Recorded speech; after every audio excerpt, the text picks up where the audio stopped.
રાધે કિચનમાં આપ સૌનું સ્વાગત છે। જુઓ કેવા જાળીવાળા પોચા પોચા સરસ મજાના વડા છે। આ વડાની ખૂબી એ છે કે દહીં વડાને તમારે તળવાનાય નથી, પાણીમાં ડુબાડવાનાય નહીં, અને એટલા વધારે સરસ મજાના તળેલા હોય એના કરતાં પણ સારા ટેસ્ટી બને છે। આખું જીરું શેકી અને સરસ મજાનો પાવડર કરીને રેડી રાખવાનો, અને એક સરસ મજાનું દાડમ ફોલી અને રેડી કરીને રાખવાનું। દહીં તમારા સ્વાદ મુજબ તમારે વધારે ઓછું નાખવાનું, જેથી કરીને ખાવાની મજા આવે। દરેકની પસંદગી અલગ અલગ હોય છે। સરસ મજાની કોથમીર અને શેકેલું જીરુંનું પ્રમાણ થોડું વધારે હોય તો વધારે સારો સ્વાદ આવે છે। તમે ખાતા હો તો આની ઉપર તમારે લાલ મરચું પણ સેજ એવું તમે છાંટી શકો છો। કાશ્મીરી મરચું નાખવાનું બહુ સારું લાગે। મગની દાળ રાત્રે ગમે ત્યારે 5 થી 6 કલાક પલળે એવી રીતે મગ અને અડદની દાળ બંને એક જ સરખી રાખવાની। એક વાટકી પલળે એટલે ફૂલી અને આખી વાટકી ભરાઈ જશે। સરસ મજાની ધોઈ પાણી બિલકુલ નહીં રાખવાનું। તમારે આ રીતે દરદરું કણી કણી જેવું તમારે મિક્સરની અંદર પીસી લેવાનું।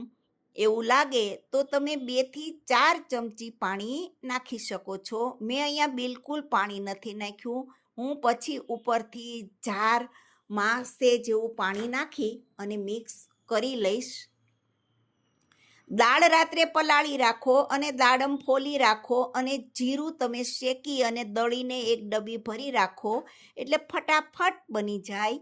1 ચમચી લીલા મરચાં, 1 ચમચી આદુ, તીખાની ભૂકી, સ્વાદ મુજબ મીઠું, વરિયાળીનો સ્વાદ સારો લાગે છે, ધાણા જીરું, અને થોડુંક એવું આપણે શેકેલું જીરું નાખીશું। એવું લાગે તો સેજ એવું પાણી નાખી અને 4 થી 5 મિનિટ કન્ટિન્યુ બરાબરનું આ રીતે તમારે ફેટવાનું। ફેટવાથી સ્વાદ પણ સારો આવશે અને કલર પણ ચેન્જ થઈ જશે અને ફૂલશે પણ ખૂબ સારું। અડધો ઈનો મેં આની અંદર નાખ્યું છે। સેજ એવું પાણી નાખી અને બરાબરનું તમારે આને અડધી મિનિટ સુધી બરાબર હલાવવાનું। ત્યાં સુધીમાં મેં પાણી ગરમ મૂકી દીધું છે અને નાની નાની વાટકીમાં સેજ તેલ લગાવી દીધું છે। બધામાં આપણે 1 ચમચી નાખી દઈશું અને આને ઓછામાં ઓછી 4 થી 5 મિનિટ લાગે છે। તમે જુઓ, તળવાનું નહીં, પાણીમાં ડુબાડવાનું નહીં, ફટાફટ બની જાય છે અને સ્વાદ તળો એના કરતાં પણ વધારે સારો છે। ઓછા ખર્ચમાં વધારે સારી રેસીપી બને છે। વડા બફાય ત્યાં સુધીમાં આપણે દહીં તૈયાર કરી લેશું। દહીંને ઘરે જ જમાવવાનું, જેથી કરીને એ પણ વધારે સારું મીઠું દહીં હોય છે। ખાંડને ભૂકો કરી નાખવાનો, અને ફક્ત અહીંયા મેં 2 ચમચી જ ખાંડનો ઉપયોગ કર્યો છે। લમ્સ ના રહે એ રીતે આને 2-3 મિનિટ હલાવવાનું, અને ઓછી ખાંડમાં મીઠું દહીં બનાવવા માટે સેજ એવું મેં આની અંદર મીઠું નાખ્યું છે। આ રીતે હલાવી ફ્રીઝરમાં બરાબર ઠંડુ થાય એ માટે આપણે દહીંને થોડીક વાર મૂકી દઈશું।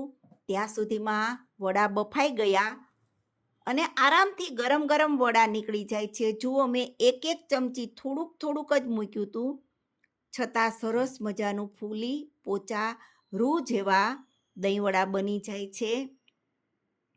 આ રીતે તમે વાટકીને કાઢી લો ત્યારે તમારું પાણી હજુ ગરમ જ હોય છે, એટલે ગેસ ફરીવાર પાછો ચાલુ કરી કાણાવાળી ડીશમાં આપણે થોડુંક, જો ખીરું વધ્યું હોય એને આપણે ચમચીએથી સેજ મૂકી દેવાનું। જે 5-7 વડા હોય એ પાછા બની જશે। ફક્ત અડધી વાટકી દાળની અંદર 2 જણા આરામથી 2-3 જણા જમી શકે એટલી આ રેસીપી બને છે। આને ફરીવાર આપણે આ ઝડપથી બફાઈ જાય છે કેમ કે ડાયરેક્ટ કાણા ઉપર મૂકેલું છે. આ 2 મિનિટમાં બફાઈ જશે. જુઓ તમે કેટલી જાળી પડી છે અને કેવા પોચા છે. તમે ટુકડા કરીને પણ પ્લેટ બનાવી શકો છો અને આ રીતે આખા પણ બનાવી શકો છો. જોઈને જ ખાવાનું મન થઈ જાય, એ પણ તેલ વિના. અને એકલી અડદની દાળ ઘણી વખત વડીલોને ના પચે, રાત્રે ખાવામાં પણ થોડીક મુશ્કેલી જણાય. તો જો મગની દાળ મિક્સ કરી અને વડા બનાવેલા હશે તો નાના મોટા બધા ખાઈ શકશે. દહીં તમારા સ્વાદ મુજબ વધારે ઓછું તમે નાખી શકો છો. દાડમના દાણા સ્વાદ મુજબ ઓછા વધારે નાખી શકો. તાજી થોડીક કોથમીર નાખવાની. શેકેલા જીરાનો ભૂકો સેજ એવો છાંટવાનો. અને જો લાલ મરચું, કાશ્મીરી મરચું નાખવાનું. એનાથી દેખાવે સારો લાગશે અને સ્વાદ પણ સારો લાગશે.